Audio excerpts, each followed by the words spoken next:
The holographic chamber trembled with ancient secrets, its crystalline walls pulsing with a soft, ethereal blue light that seemed to breathe with the weight of forgotten history. Admiral Jackson Rivera stood motionless, his weathered hands clasped behind his back, dark eyes scanning the flickering projection that danced before him. Centuries of galactic exploration had led to this moment, a convergence of impossible data, cryptic prophecies, and a mystery that had haunted the Zenturi Confederacy for generations. The data stones suspended in the chamber were unlike anything in known scientific archives. Crafted from a material that defied current understanding of quantum crystallography, they held information that seemed to shift and change with each observation. What had once been dismissed as mere legend was now becoming terrifyingly real. "Confirm the coordinates again," Rivera muttered to his primary research assistant, a young Nexian named Kira Voss. Her multifaceted eyes blinked in a complex pattern of calculation, holographic displays dancing across her neural interface. "Confirmed, Admiral," she responded, her voice a melodic blend of electronic tones and biological resonance. "Sector 7 Gamma 9. It's a region we've previously classified as a dead zone. No known civilizations, no viable planetary systems, nothing but cosmic radiation and spatial anomalies." Rivera knew better. The prophecies spoke of a weapon so profound it could potentially stop the Void Swarm, a collective of biomechanical entities that had already consumed 17 galactic sectors. Entire civilizations had been reduced to atomic dust in the wake of their relentless expansion. Conventional weapons, shield technologies, even the most advanced defensive strategies had proven useless against their collective intelligence. The data stone at the center of the chamber pulsed again, its internal structure revealing a fragment of text that made Rivera's breath catch in his throat. "Humanity," it read, "the ultimate adaptation." Historical records were frustratingly incomplete. Most synorchaeologists believe humans to be extinct, a species that had burned brightly and disappeared millennia ago. Only fragments remained. Technological anomalies discovered in remote sectors, unexplained architectural structures that defied known engineering principles, genetic markers found in the most unusual locations. Kira adjusted her neural interface, pulling up a holographic reconstruction of the fragmentary evidence. "The geographical spread is impossible," she muttered. "These technological signatures suggest a civilization that could simultaneously exist in multiple planetary systems. But that's impossible," Rivera finished for her. "Yet here we are." The chamber's environmental controls flickered, a rare malfunction that sent a chill through the research station. For a brief moment, the holographic projection seemed to resolve into something more distinct. A landscape, perhaps. Mountains that shouldn't exist. Structures built from materials unknown to current science. "We're missing something," Rivera said, more to himself than to Kira. "Something fundamental about these humans. They're not just another species. They're something else entirely." A warning klaxon suddenly blared through the research station. Kira's neural interface erupted with cascading data streams. "Admiral," she said, her voice suddenly tight, "we're receiving an incoming transmission. But that's impossible. We're in a secured sector, completely isolated from." The transmission cut through their communication systems, bypassing every known encryption protocol. No visual, just a series of mathematical sequences that seemed to rewrite themselves with each passing microsecond. It was a message. No, more than a message. It was an invitation. Rivera felt the hair on the back of his neck stand on end. Whatever was waiting in Sector 7 Gamma 9 was not going to be discovered. It was going to be unleashed. And humanity, whatever remained of them, was waiting. The horizon breaker shuddered as it dropped out of faster-than-light travel, its quantum stabilizers fighting against the bizarre spatial distortions of Sector 7 Gamma 9. Emma Lockhart gripped the edge of her analysis station, watching as holographic displays flickered and danced with impossible readings. "We're getting multiple anomalous signals," announced Marcus Wong, the ship's chief systems analyst. His fingers danced across quantum-responsive interfaces, each touch sending cascades of data spinning through the air. These energy signatures, they don't match anything in our database. The abandoned research station hung before them like a ghost. Its exterior showed signs of impossible preservation. No degradation, no meteor impacts, no radiation damage. It was as if time itself had been paused around the structure. Dr. Kamala Patel, the mission's lead xenobiologist, leaned forward. Her specialized visual filters scanned the station's exterior, revealing layers of complexity that defied conventional understanding. "Those whole materials," she muttered, "they're not just resistant. They're adaptive." The exploration team represented a coalition of 6 different galactic species, each chosen for their unique capabilities. There was Marcus Wong, a human-descended scientist with an intuitive grasp of technological systems. Emma Lockhart, whose archaeological expertise had uncovered civilizations thought lost to time. Dr. Patel, whose biological analysis could decode the most complex genetic structures. 3 alien specialists rounded out the team, each bringing capabilities that pushed the boundaries of known science. "Preparing external scan sequence," Marcus announced. His hands moved with practiced precision, initiating a multispectral analysis that would penetrate the station's mysterious exterior. The first scan hit a wall of unexpected resistance. "Impossible," Marcus breathed. The scan data began to reconfigure itself, almost as if the station was actively responding to their investigation.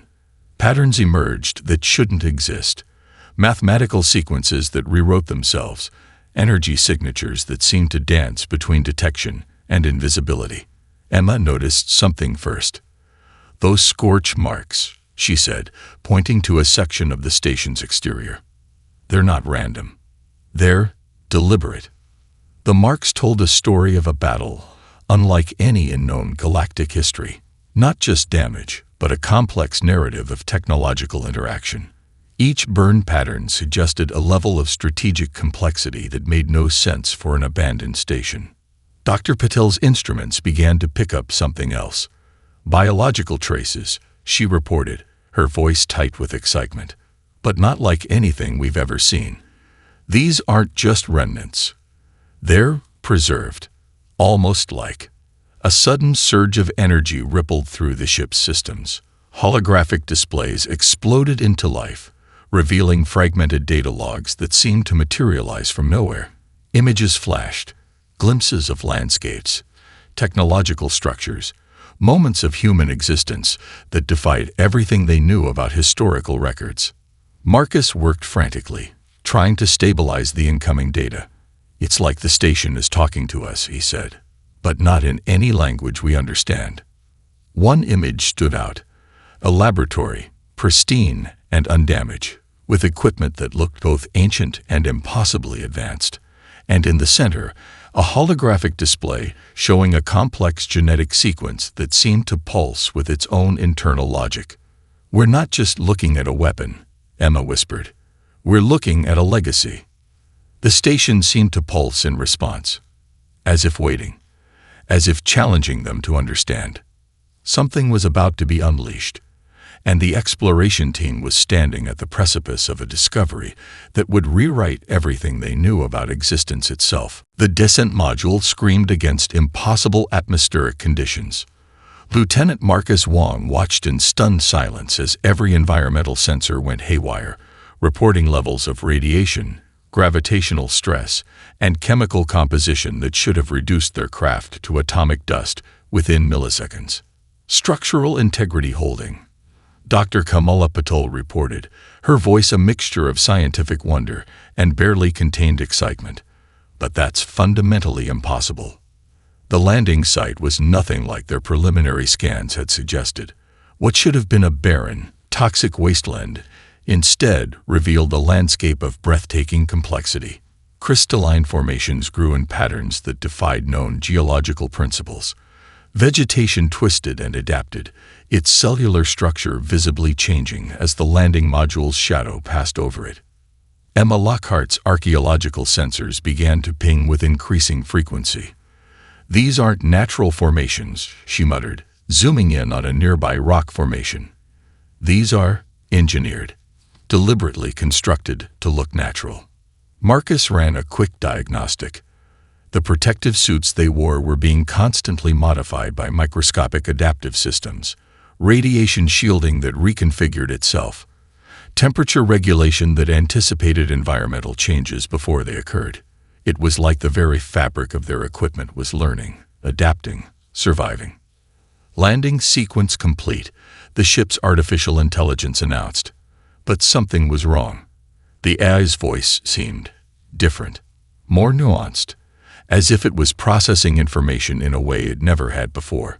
The first team member to step outside was Marcus. His environmental suit registered conditions that should have been instantly fatal. Radiation levels hundreds of times beyond survivable limits. Atmospheric composition that was more toxic chemical soup than breathable air. Gravitational variances that should have crushed a human body into a fine paste. Yet he stood and breathed. "Something's helping us," Dr. Paddle said, her instruments dancing with impossible readings. "The environment isn't just survivable.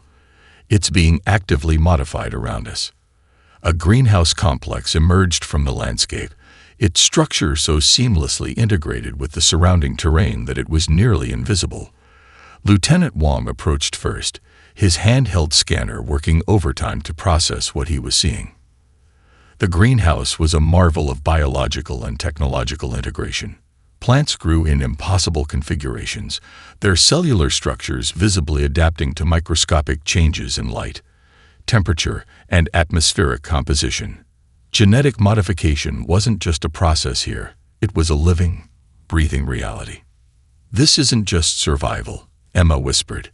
"This is deliberate transformation." Fragments of human technology were everywhere, but not in the way they expected. A piece of what might have been a water filtration system was now part of a rock formation. What looked like an old power generator had been integrated into the root system of a nearby plant, providing nutrients and energy in a symbiotic relationship. Dr. Patel's most shocking discovery came from a soil sample. "These microorganisms," she reported, "they're not just surviving. They're actively remembering and adapting to environmental changes. It's like collective intelligence at a microscopic level." Marcus found the first clear evidence of human habitation, a structure that was part building, part landscape, walls that could breathe, surfaces that could heal themselves, technology so advanced it was indistinguishable from the natural world around it. "They didn't just survive here," he said, his voice filled with a mixture of awe and terror. "They became part of this world, completely and utterly."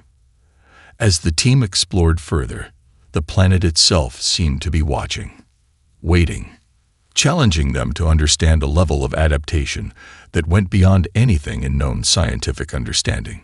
Humanity, it seemed, had not just created a weapon.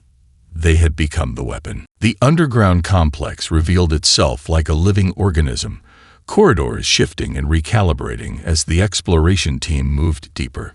Emma Lockhart's hand traced along a wall that seemed to pulse with an internal rhythm, her archaeological sensors working overtime to process the impossible environment. "This isn't just a storage facility," she muttered to Marcus Wong. "This is a living memory." The central system came to life the moment they entered the primary archive chamber.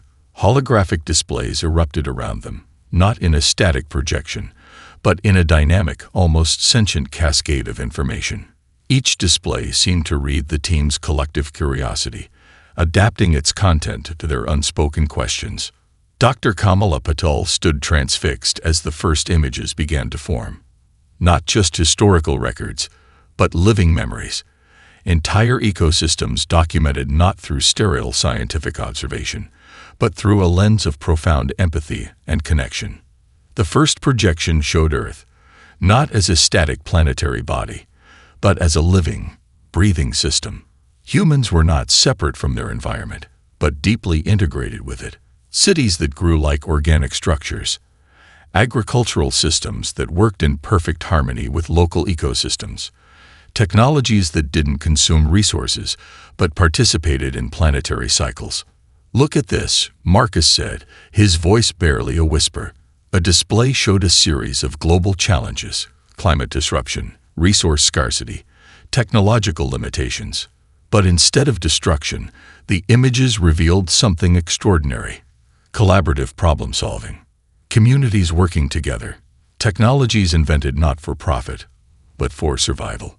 One particularly striking sequence showed the development of environmental restoration technologies, machines that could heal damaged ecosystems, genetic modifications that could bring extinct species back to life, not as a scientific experiment, but as an act of planetary healing.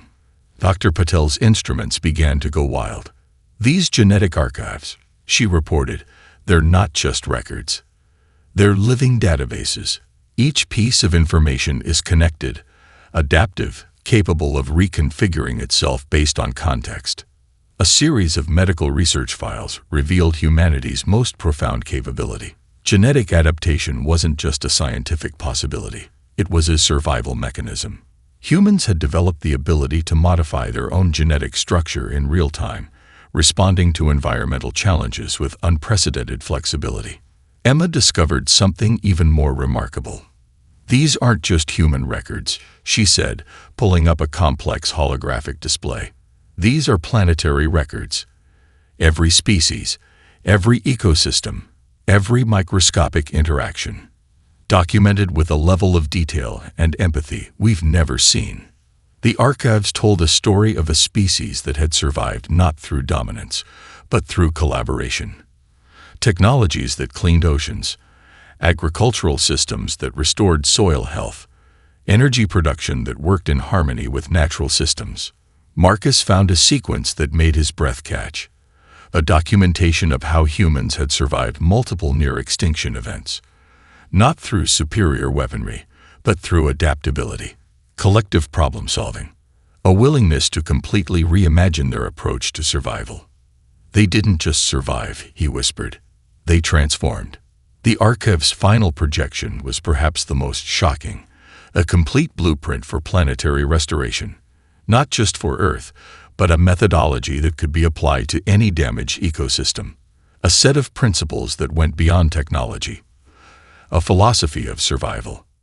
Dr. Patel looked at her teammates, her multifaceted eyes reflecting the dancing holographic displays. "We're not looking at a weapon," she said. "We're looking at a survival manual for an entire universe."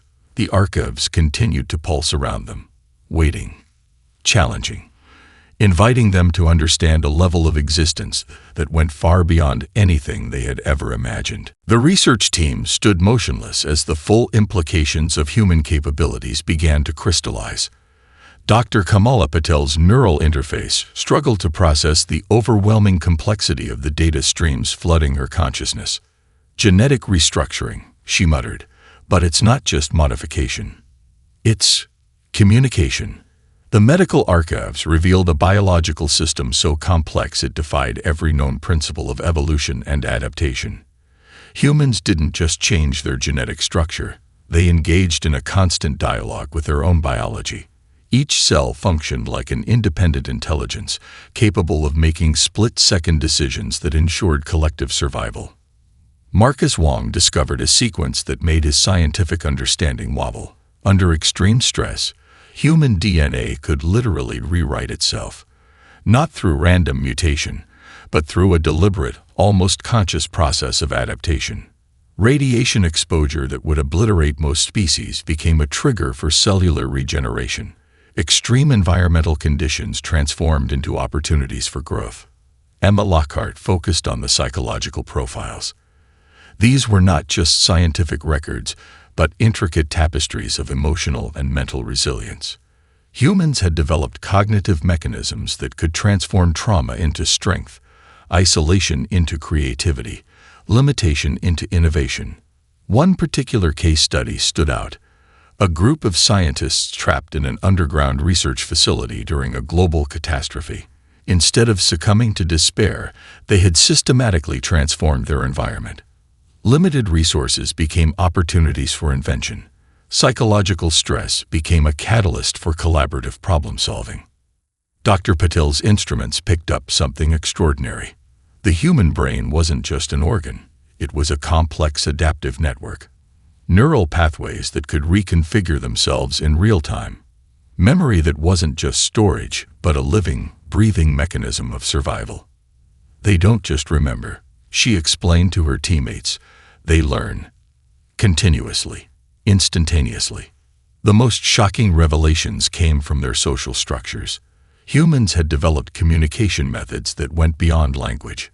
Empathy wasn't just an emotion, it was a survival mechanism. Communities that could anticipate and respond to challenges with a level of collective intelligence that mimicked biological adaptation. Marcus found a series of records about problem-solving techniques. When faced with seemingly impossible challenges, humans would deliberately introduce unpredictability. They understood that rigid systems fail, but adaptive systems survive. Their approach to challenges was itself a form of weapon, a strategy of constant reinvention. Psychological profiles showed something even more remarkable. Humans could transform emotional pain into creative energy. Isolation became an opportunity for innovation. Conflict became a mechanism for understanding. Their capacity for hope was not just an emotional state, but a fundamental survival mechanism. The medical archives revealed genetic modifications that allowed humans to survive in environments that would destroy most known species. But it wasn't about creating a superior physical form. It was about developing a biological system that could constantly communicate, adapt, and transform. Emma discovered a series of philosophical texts that accompanied the scientific records. Humans didn't see themselves as separate from their environment. They were participants. Every challenge was an opportunity. Every limitation was a potential for growth. "We're not looking at a species," Marcus said, his voice filled with a mixture of awe and terror. "We're looking at a living, adaptive system." Dr. Patel's final analysis was both terrifying and profound. "Humanity isn't a weapon," she said. "It's a universal problem-solving mechanism, a biological algorithm designed to transform challenges into opportunities." The records continued to pulse around them, waiting, challenging, inviting them to understand a level of existence that went far beyond anything they had ever imagined. The first warning came as a quantum vibration, so subtle that only the most advanced sensors could detect it. Dr. Kamala Patel's neural interface erupted with cascading alerts, her multispectral analysis systems struggling to process the incoming data. "They're here," she whispered. The Void Swarm was not a traditional enemy, not an army, not a collective, but a living computational system that consumed entire galaxies. Each molecular component functioned as both weapon and intelligence, consuming and assimilating everything in its path. Civilizations became data, planets transformed into processing units. Life was reduced to raw computational potential. Marcus Wong watched the first quantum signatures appear on the long-range scanners. They moved like a mathematical infection, consuming space itself. No known defensive system had ever survived their approach. Entire galactic federations had been reduced to atomic dust in milliseconds. Emma Lockhart stood perfectly still, the human archives pulsing around her. Something about the incoming threat felt different. The Void Swarm approached with perfect computational precision, which meant it was fundamentally vulnerable to something beyond pure logic. "They consume by prediction," Marcus said, analyzing the incoming data streams. "They calculate every possible response and neutralize it before it can be implemented." The research station's adaptive systems began to react. Walls shifted, energy patterns reconfigured. It was as if the entire facility was preparing for something beyond conventional warfare.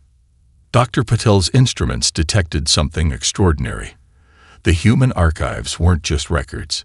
They were actively analyzing the incoming Void Swarm signatures, creating counter-algorithms in real time, developing strategies that defied traditional computational logic. "Look," Emma said, pointing to a holographic display. "They're introducing deliberate imperfections. Randomness as a defensive strategy." The Void Swarm's approach was mathematically perfect. Each molecular component calculated millions of potential scenarios simultaneously.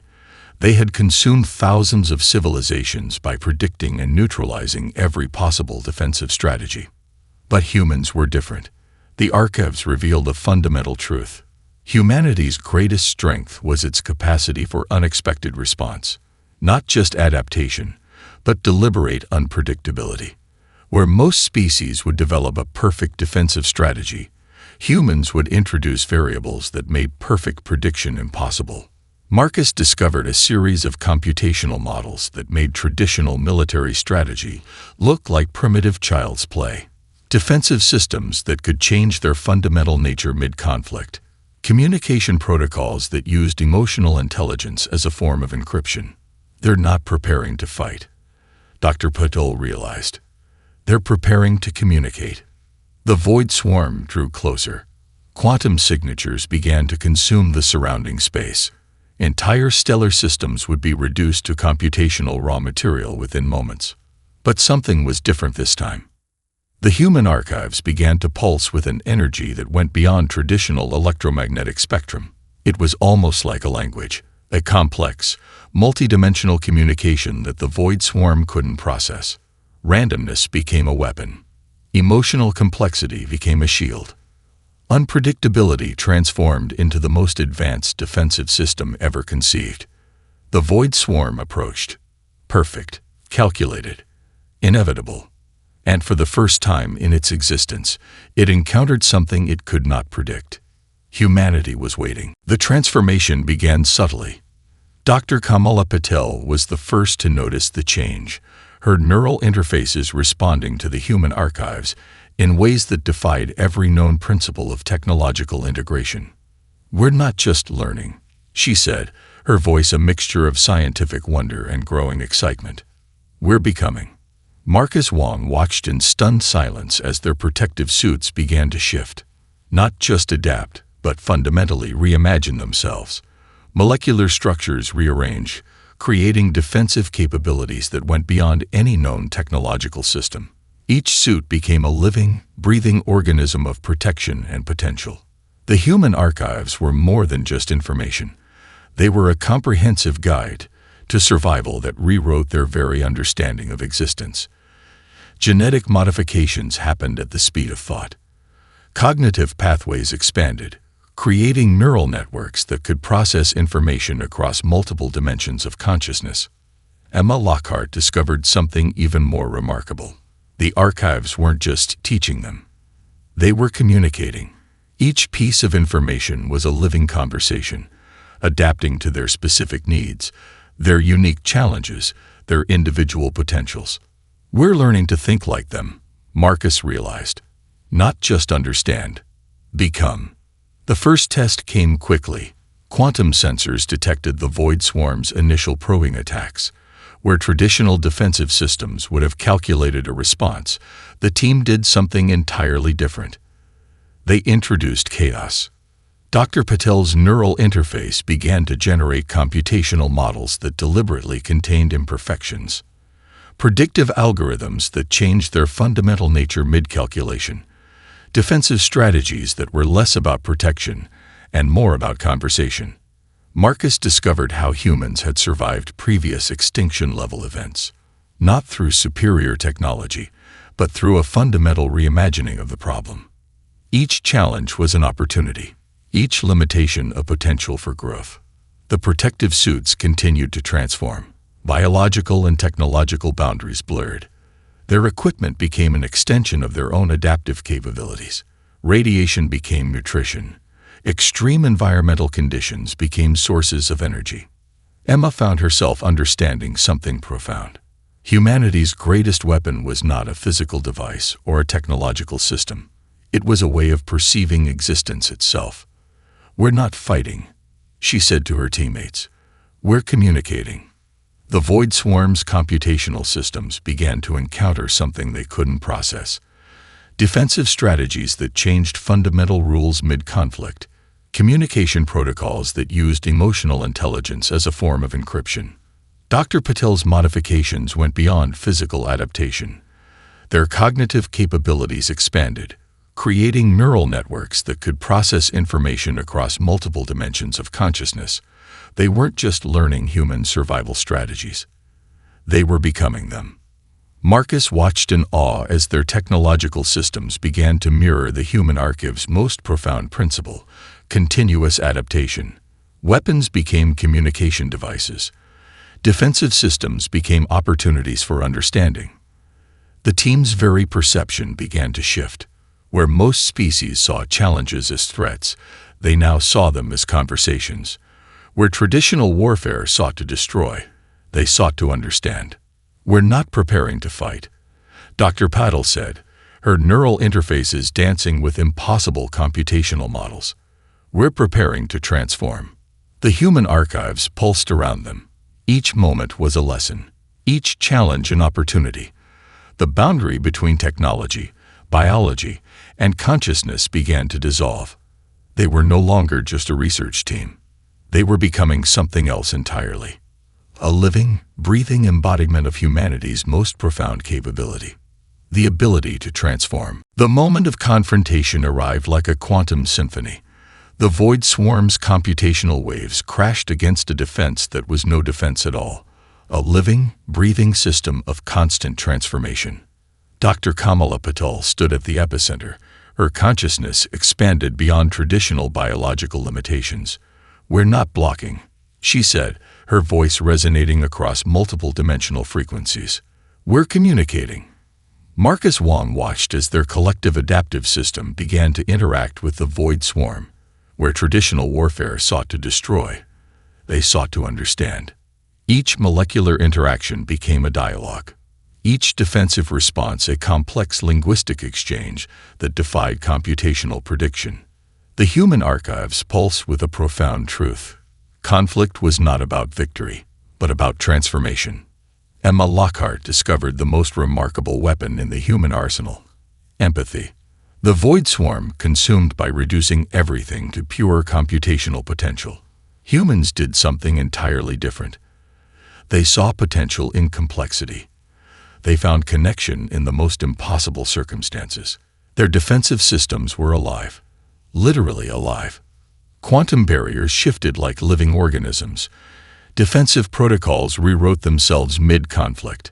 Where the void swarm expected solid resistance, it encountered something far more dangerous, a system that could change its fundamental nature in milliseconds.